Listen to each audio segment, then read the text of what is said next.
All right, and we are happy to welcome to the show Christian McLeod, production director for EA Sports College Football. If you're watching on the YouTube channel, you see his Michigan State flag in the background. When I visited EA Sports 2 years ago, I learned that not only did Christian and I both go to Michigan State, we also went to the same high school. Not only did we go to the same high school, we went to the same middle school. So small world and all that. So Derby Middle School, Seaholm High School alum Christian McLeod, welcome to the show.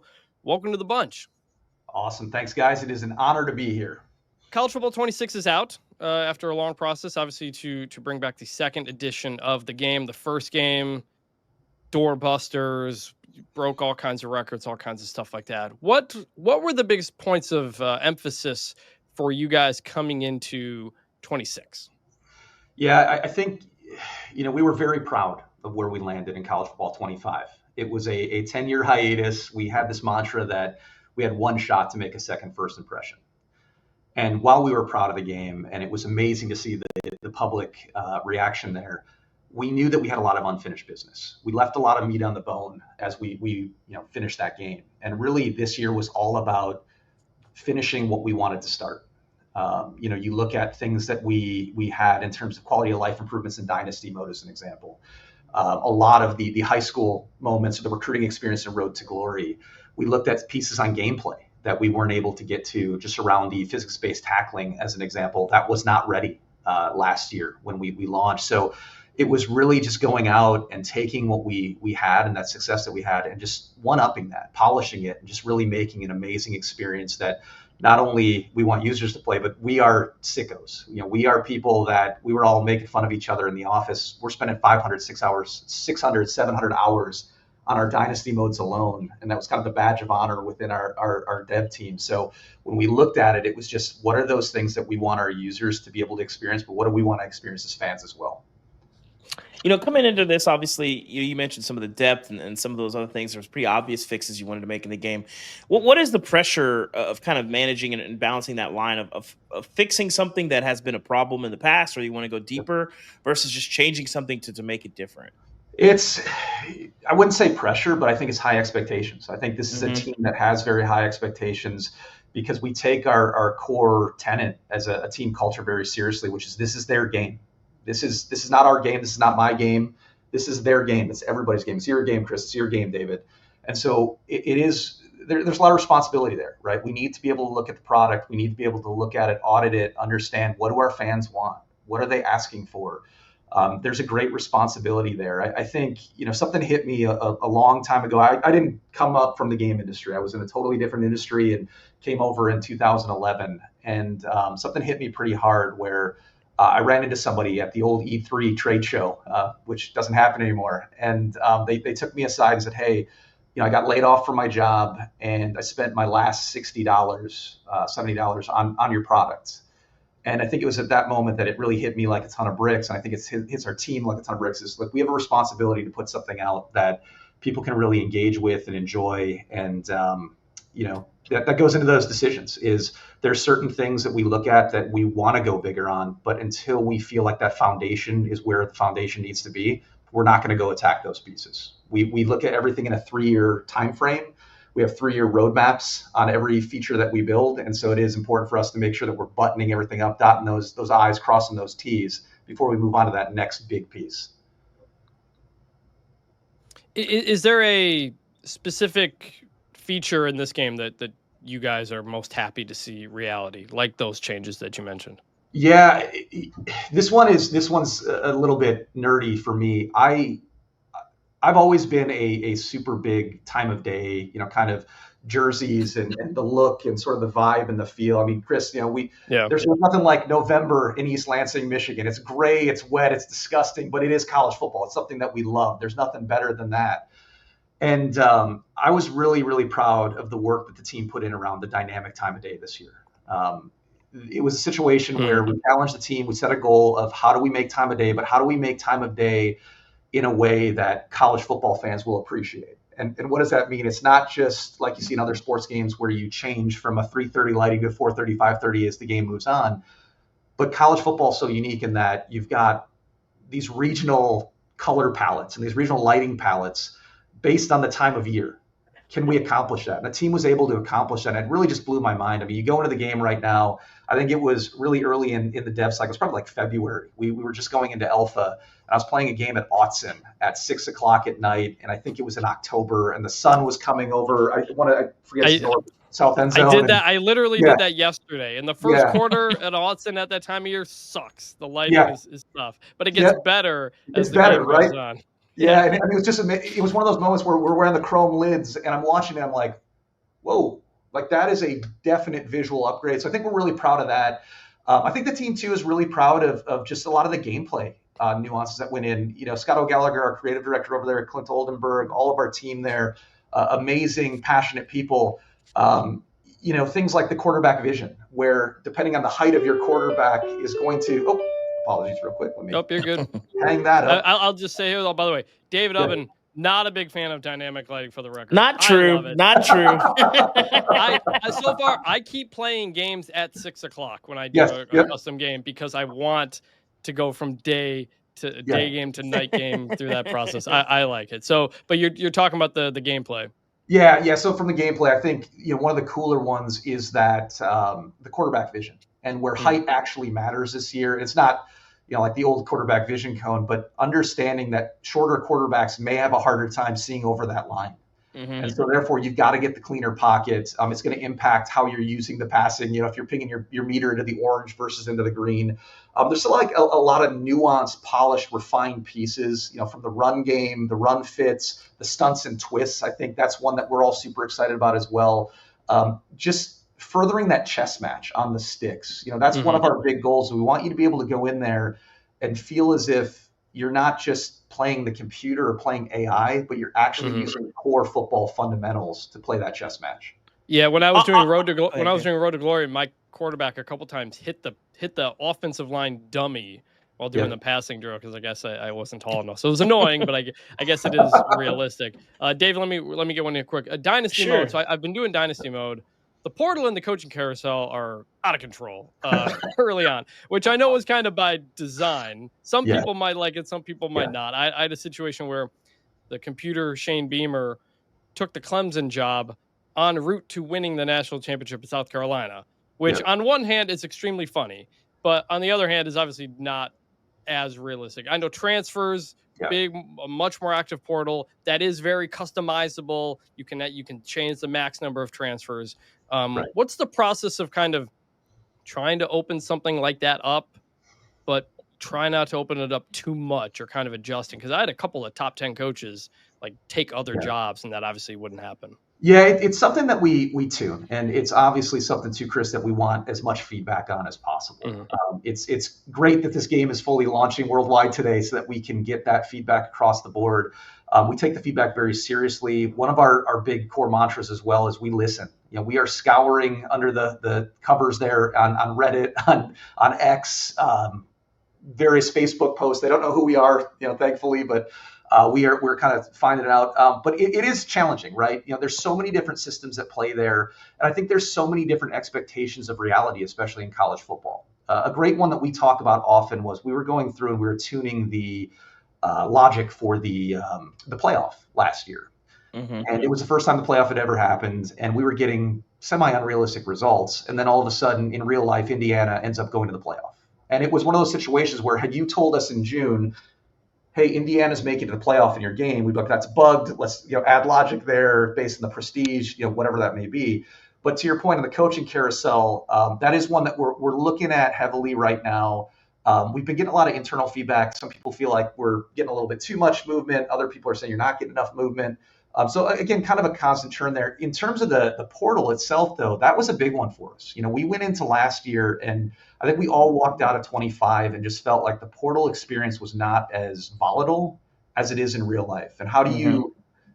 Our big core tenet is we want to make sure that everything in our game, there's some real stakes. There's some real meaningful decision behind it. So, you trying to talk a kid into staying, or you recruiting a 5-star but then not playing the 5-star. There should be some give and take there. That's kind of going through your head.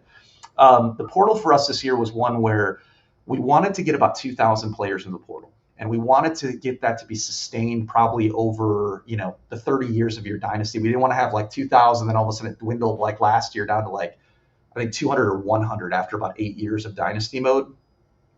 So we I think skewed a little bit higher, and we're seeing a lot of the feedback out there. Some people love it. Some people are really kind of bothered by it. But what was beautiful about it is our team went in and they added the user sliders. Yeah. So we wanted to give users control, since we knew it was going to be such a hot button topic of, listen, you can go in there, determine how many CPU players transfer, how many user players transfer. Do you want mass chaos? Do you want 4,000 players in the portal? Do you want 1,000 players in the portal? It's really on you as a user. And what's been fun to watch is a lot of the feedback out there is people are in that's heated debates on the forums right now. Like, this is the number. I want you to take the slider to 15. No, take it to 25. And so I think through the community sourcing, we want users to be able to create. We want users to be able to make their experiences.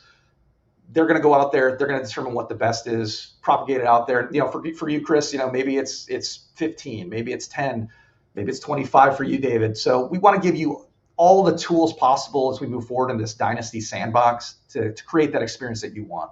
Mm-hmm. I got to say, talking about Indiana making the playoff is a bug. You sound like Greg Sankey, Christian, I got to say.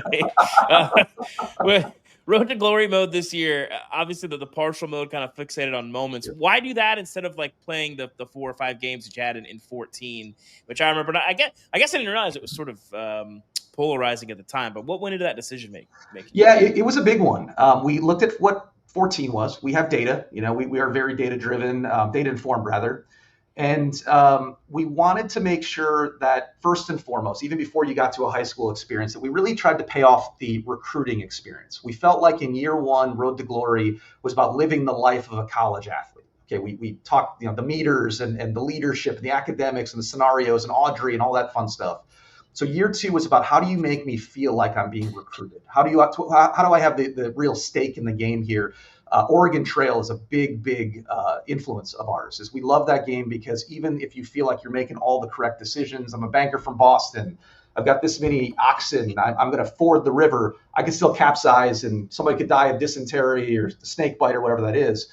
So it was important for us to make sure that we put this recruiting experience in there where I felt like coaches were contacting us. You felt like you were making some meaningful decisions. You had some stakes in the game, but also our big one was ensuring that you were part of an actual recruiting class. It wasn't a situation where I'm going to go in there and compete with Bryce Underwood at Michigan, as an example. Like, Bryce Underwood's going to be a sophomore. This is actually happening while Bryce Underwood is in his freshman year.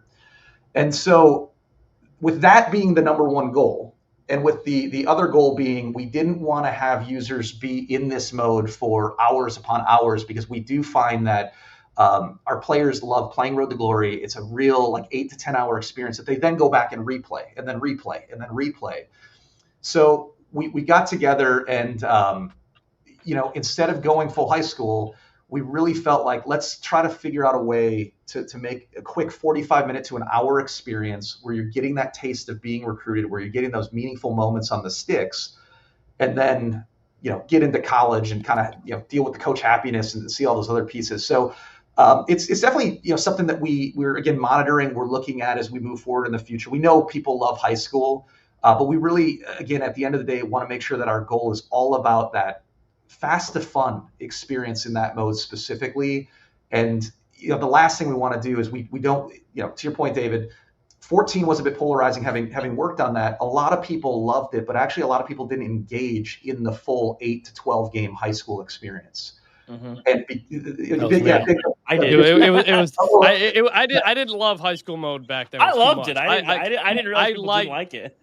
The new one kind of feels geared toward me. Yeah, and I think a big reason for that was a bit of maybe what you were feeling, Chris, which was, I just want to go to college, right? I want to I don't want to be spending hours upon hours upon hours grinding through this high school experience. So, I think it's something, I love it that both you guys are coming from different, aspects, because that's what we're really looking for. We're looking for the feedback. Yeah. We're trying to see how this is gonna go over. We're really proud of it. We're excited about it. But, again, in the future, nothing's really off the table. It's just more, what is the data going to show us and how are users engaging in it? Mm-hmm. I'm a big custom playbook guy. Love the scheme. And I'm also a pretty big online guy. I like online. I like Dynasty, and I like Road to Glory. What what was the decision to say, hey, like we're not going to allow custom playbooks online unless it's like your friendly game or in your crossplay dynasty? Yeah, so this is another one that spurred some pretty intense debates internally. The way that Interesting. we look at it is we feel like Road to the College Football Playoff is a mode where we want to celebrate those schools. We want people to go in there and actually master. When we talk about 136 ways to play, we want to showcase that. And so what we want to avoid there is finding certain teams with certain personnel that if you throw them into a certain scheme, all of a sudden become the new meta, versus it being about the actual schools. Like, we want to challenge users to take a tier 5 school like an Army and go run triple option and go into Bryant-Denny and win that game with the home field advantage and all, right? Like, that to us is the ultimate piece of competition there. It's not necessarily changing around the playbooks and the schemes and the formations the way that you want. It's like, this is a true mode where it's true balance, right? There is no real exploit in terms of I can, last year we had the Jalen Milroe. Everybody used Alabama as an example, right? But everybody also loved using Air Force's playbook. We don't want people taking Jalen Milroe, putting him in Air Force's playbook, and then all of a sudden breaking the experience. So that was really where we come at it from. Again, we've heard it loud and clear, but we want to make sure that it is that truly balanced arena that users can go into and really just celebrate their schools as well. And I was one on the line of initially wanting the playbook change as well. And I think the more we talked about it as the team, the more I fell into the camp of I understand it, right? That balance is there. Definitely something like we can look at in the future, of course. But you do have Ultimate Team, you do have, to your point, your online dynasties, you do have your Play a Friend there to do that. But yeah, there's something about those videos that keep coming out about certain people taking a Louisiana Tech as an example and winning a national championship with them in that mode. That's really kind of special at the end of the day. Like, you can't replicate that in any other sport than college football. So what do you guys do now post-launch? Obviously, glitches pop up. Some of us experience them. What are you guys doing after the game is released? Yeah, so our team is monitoring, right? We are always monitoring. We are scouring. We're figuring out where the bugs might lie, getting those fixed. But we're also thinking about the future. That's a big thing for us. We joke internally a lot of there really is no downtime for us, because even before we're shipping the product, in that year, we're thinking about what next year's about. We're thinking about what the following year's about. We're trying to get our ducks in a row, our designs together to ensure that we're hitting the ground running. I think the beauty and the curse of a iterative sports title is that you have a finite window of development. It's not like we're building a Halo or a Mass Effect or one of these games 3, 4, 5 years in development. We have an 8 to 10 month dev cycle where we need to have our ducks in a row and be able to hit the ground running. Everybody take a vacation real quick, come on back, and we're rocking and rolling. Because again, there's a lot in 26 that we are super proud of, but there's also a lot that we look back on and we say, we got to improve this, and this. Not going to spoil anything right now, but that's what we're thinking through at this moment. So honestly, after this meeting, I've got meetings about the future and grinding on some of that stuff. So, Christian, we want to thank you for coming on the show. We want to leave you with one quick question. For Christmas a couple of years ago, my wife bought a kitchen for my daughter with no regard for how difficult it was going to be to build it. I want to offer a similar challenge to you to leave us with. There's a feature that you could have in the game, a dream, and you don't have to think about actually doing it. What would you like to have? Oh boy. That is a great question, David. I don't want to say anything because I'm a big believer in, and I mean this in all sincerity. We're able to build anything, right? It all comes down to, at the end of the day, capacity. It comes down to cost. It comes down to user, sentiment. Something that I've always loved, and I'll throw it out here, and this is not any, future thing, but maybe we've thought about it and talked about it, is I've always been a big fan ever since I was growing up as a kid playing Bill Walsh of a concept of like a dynamic rivalry feature. I don't know if you all play your dynasties. There's always a team or two that you play through in your dynasty where all of a sudden you just feel like there's some bad blood there, right? It's a situation where they're playing you a little bit tougher. and you're not quite sure why. I was UTEP, and I had this whole UTEP Boise State thing last year in college football 25 as an example. And we just went at it. Every game we played was amazing. And so I would love to see, the ability to create this dynasty rivalry trophy between UTEP and Boise State as an example, and track all that information and have that dynamic rivalry feature. So look, I mean, Bob Diaco tried that in real life. That's with what I the was thinking. Civil trophy, conflict. So that is pretty realistic. Which is in our game, by the way. If you need yes, it is. Conflict, it is in the game, in the trophy room. So yes, it is. Shout out to Eric DeSalvo at UCF, who currently has that trophy. I wrote a story about it on The Athletic a couple years ago. So, all right, Christian McLeod, production director for EA Sports College Football. Thank you very much for the time. Absolutely. Thanks, guys. Take care. Appreciate it. Thanks.